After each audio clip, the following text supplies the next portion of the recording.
Well, Anthony, this is a real treat for me to be able to interview my director of 15 years when I was in the company. But you came to do Swan Lake after only being a director a year. Why was it Swan Lake that you wanted to reproduce? I thought it's probably, although it's jumping into the deep end, a good way to work with the dancers that I was now in charge of. Yes. And I think Swan Lake had been, well, it's always in the repertoire of a company, but it was the one that perhaps needed a rethink because it had been sort of jiggled around a bit musically and everything. Things have changed, music's changed, storyline has changed, and I wanted to look back and get as close to the successful original production in 1895. One of the key points about this production was the designer, inspired designs by Yolanda Sonnabend, who I feel gave it a nudge. It's not the traditional medieval fairy tale look, which I thought I would do.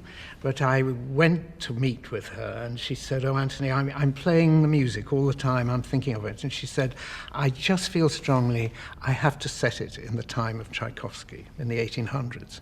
So that's how the period came about in Russia.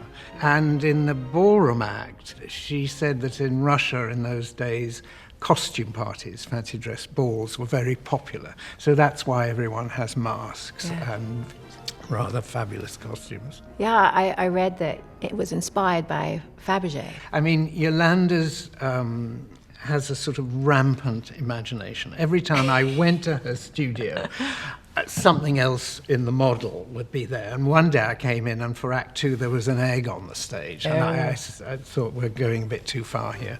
But there is a symbolism of the mirrors and the front the cloth. shape of them. And of course, it's the period when, Mr. Fabergé was very making strong all designer. these wonderful things for the royal family, What I remember vividly being the lady in waiting for the Queen in Act 3, watching the premiere principal couple, which was Cynthia Harvey, with Jonathan Cope, who was one of my main partners through my career.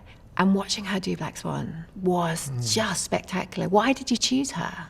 Before I became director, I had done what I call an experimental exile with joining American Ballet Theatre. Yes. And Cynthia was an up-and-coming dancer at ABT. She had the energy and dynamics of an American dancer, but she had the purity of the English school, as it's called, of training. And I thought this would fit in really well. She was dancing with a young and up-and-coming dancer who'd come through the Royal Ballet School, Jonathan Cope. So it was an ideal match. Well, for me as a student, and to watch them and realise that they were from two different schools, you would never have known. No. They were perfect together. Yes, so I was so lucky because that was my first 3-act classic as a principal.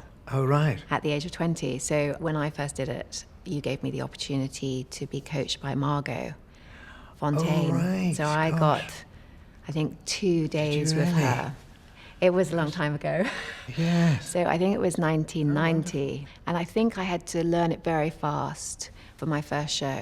And so, it's such a large role and so much to it. And I just thought she was going to drill me with a technique. But of course, it was all about every step is telling the story.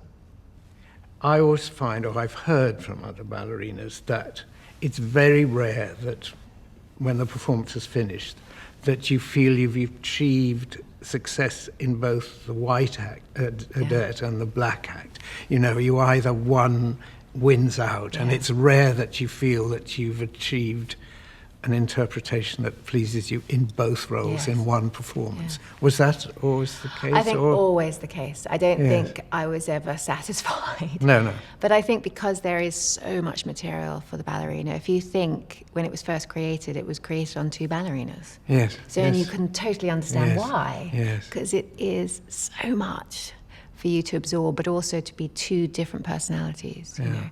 But I mean, incredibly challenging. And I think only maybe after 10 years of performing it did I actually feel that I was stronger in the white act than the black. I think the white is the hardest, I think actually. Without doubt is There are more obvious emotions in the black act, aren't they? To be a seductress and powerful or whatever. Yes. But the white... The nature of the steps as well. Yes, has to be so vulnerable and...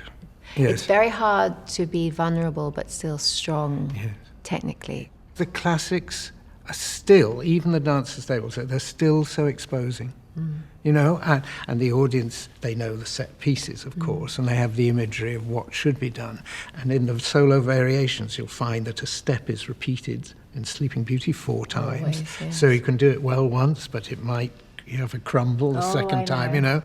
Swan Lake in itself is the cleanest and purest of that style. You know, there's no affectations. You know, Margot always said, don't try and be the swan always, you're always the woman.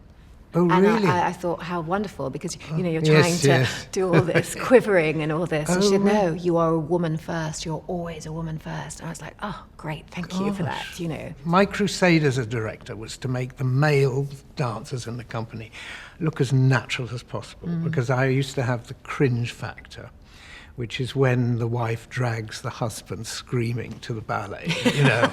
And I sit there thinking, well, that's why they don't like it. They're looking at that. I can see that. So that was it was to make it real and look natural for a man to dance. After 28 years, you've come in and you're staging this Swan Lake, but it must be incredibly rewarding now. When it goes well. But I sit out front, you know, sometimes like this. Still the perfectionist. Well, it's because as a dancer, if things go wrong, you're in control of it. Yes. But as a producer of a production, that's why I can't stop and say, no, like a film director, and get it perfect. It's live theatre. That's what's exciting about live theatre, but sometimes things go wrong. Yeah. Everybody's on the edge of their seat. Yes. Thank you so much, Anthony. Pleasure.